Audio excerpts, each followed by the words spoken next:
guys, and welcome back to my channel, and welcome back to Speak Freely, here where we celebrate the freedom of speech.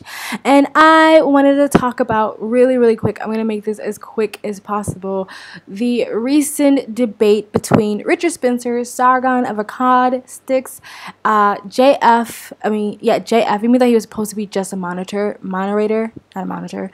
I'm not going to edit this, so I might make some mistakes in my vernacular, but yeah, he was supposed to be a moderator, but he was basically just a participant in the debate. And then V jumped in there, and some other guy didn't really know who he was, and yeah, it was on AndyWarski's channel, and boy, it was amazing. I enjoyed it very much. I enjoyed it thoroughly. I enjoyed it very much. And I do have to say that I was very skeptical, in quotations, of this whole debate. I thought it was going to be a shit show, and no, don't get me wrong, it was a shit show at some points, but I thought the whole thing was going to be a complete and utter shit show. And I must admit, I love my boy AndyWarski, but I didn't have much faith in him. And honestly, and this is really no dig at him, I think it went well because he did act just as a moderator, and I don't think it would have been as good if he tried to be one of the debaters, because I don't think he has the knowledge where it comes to, I don't think he's done a lot of research or a lot of digging. I don't think he would have been able to hang or debate with someone like Richard Spencer. I think he did a good job allocating that job to other people.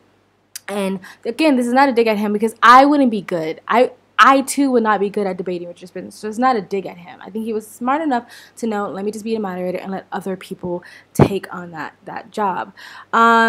Okay, quick scores. I think Sargon of Akkad did really good, but I do think Styx was better, and I think I like Styx better only because I feel like Styx spoke only when he felt like it was necessary to speak, or if he was interested in that topic, or if he had something to add or something to say. I think I like that because he stayed away from adding a lot of nonsense or a lot of unnecessary talk. I mean, he would giggle and maybe, join in it, but he would never really just speak just to speak. He wasn't interrupting. I think he probably should have interrupted a little bit more, because I think I would have wanted to hear what he had to say at the times where he wanted to speak and he never really got in there, probably because the topic had moved on or whatever. For JF, I'm not a fan of JF. I never have been. I think that he has a habit of like shoving his head up every alt-writer's, white nationalist ass anytime they're on the show. He feels a need to constantly like be Captain Save-It-Ho and go in and save them and defend them and clean. And then he goes in with his mop, and he like mops up their little messes he thinks they may have made. And I don't know, I feel like he knows that an alt-writers or a white nationalist argument has to be very as commercial as possible to pander to a normie. And I feel like every time he thinks that it's getting too extreme, he goes in, he mops after them. I think this is what he said, and I believe this is what he meant. Like, they're not intelligent enough to sort of just defend themselves and speak for themselves. Again, it was annoying too, because he was supposed to be just a moderator. Who else? And as of V, okay, he was an extra bit, that's fine. Oh, and the millennial woes, I also feel like he was just unnecessary. I think maybe AndyWarski added him in because it was like Styx and Sargon and Richard Spencer, and so he wanted to add an extra person that was also, I believe, millennial woes is on the alt-right white nationalist sort of leaning anyway. I just feel like I feel like V and millennial woes were kind of unnecessary. But anyway, on to the star of the show, which was Richard Spencer. Wow, Richard Spencer. I've heard him speak once on Roman Millennial's channel, and no dig at Roman Millennial. I just feel like I didn't really get to I feel like her debate with him, or her interview with him, was very surfacey, very, let's just not go too far with this, let's just talk about a little bit. And so I didn't really get a good feel of it. On AndyWarski's debate, I feel like that whole thing of give someone enough rope and they'll hang themselves, I think that's what happened. And of course, there are probably people who are big fans of Richard Spencer, people who are white nationalists or alt-righters who think he just slam dunked it and think everybody else was like straw manning him and all these things. Honestly, like, Richard Spencer came off to me like a fucking alt-right white nationalist SJW. Like, what the fuck? Like, he was just saying things that literally had me rolling. It was like he kept getting mad and other people kept getting mad because Sargon, Styx, and V and other people would throw out these hypothetical scenarios in this hypothetical ethno-state, right? And they would get upset like, well, those are just a bunch of hypothetical situations you're throwing out there. Your ethno-state is hypothetical. It's like, let me describe to you my hypothetical ethno-state, but don't dare throw out any hypothetical scenarios that might happen in my hypothetical, imaginary, made-up motherfucking ethno-state. It's like, all of it's made up. And so, like, what's wrong with you throwing out hypothetical scenarios for you to answer? Richard Spencer bounced around, ducked and jived around so many questions. He's, to this moment, to this day, and I've actually heard him talk not only on Roman Millennial's channel, but other couple of channels where people ask him directly, what do you do with the people who don't want to leave the country? He never answers that question ever. And I just wish someone would just hold that to him until he fucking answers it. Like, answer the question. What do you do to the people? Because, look, unless you're cutting $1 million checks for people, half the country's not going to want to cooperate with this. And it's like, I know on Roman Millennial's channel, people got upset with her because they were like, why didn't you push him more? Why didn't you call him on his bullshit? And she was like, well, I can't assume that he's lying about the idea that he really believes that majority of people are just going to leave peacefully. No, you can. It's just, like, there's no way in the world that someone really believes that the majority of the people are just going to peacefully leave. There's no way. Because if you're a realist, if you look at the history of the fucking world, there will be millions upon millions, okay, hundreds of thousands, if not millions of people that will have to die before this can happen. Like, this could possibly, like, completely tear America down. You think people hate America now? The world would turn against this country.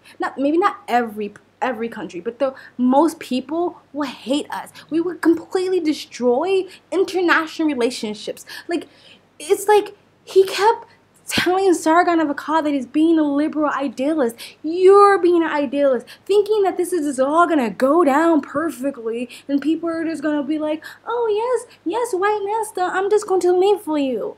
Like, oh my god. Oh, what the fuck? And like, I'm putting out a video about race realism, but I have a lot of work to do, and I shouldn't even be recording this video because I should be working. But I really wanted to put my little spin on this, or just my comment on this, and I'm gonna wrap this up. But on my race realism channel, I said I have no problem with someone taking a state like Utah or Oklahoma and everyone voluntarily going to that one state and making that their ethno state. But to change the whole face of a whole country, that is completely different. And people are like Richard Spencer, compare it to places like Japan or China. And like, they brought this up to Sargon of Akkad or whatever. I think someone said, you know, well, China and Japan are kind of ethno countries, but it's not like that's a law. And it is how it is already. Like, if America was already almost completely white, and then someone was arguing that we need to make it 50% black, then that would be the same thing. Like, you're completely disrupting the ecosystem of a country. So we're not anyway, like, I'm sorry, but like, I don't know who the heck would ever follow him, and yeah. He would be, if there was an ethno state, he would be the first one shot in the head or made into some white servant or something like that. He kept saying that Sargon of Akkad thinks he's smarter than he is, which could be true or not true. But something called projection, I really think Richard Spencer thinks he's smarter than he is, and I think he has a lot of like white nationalist alt-righters like kissing his ass constantly and telling him that he's like such a genius.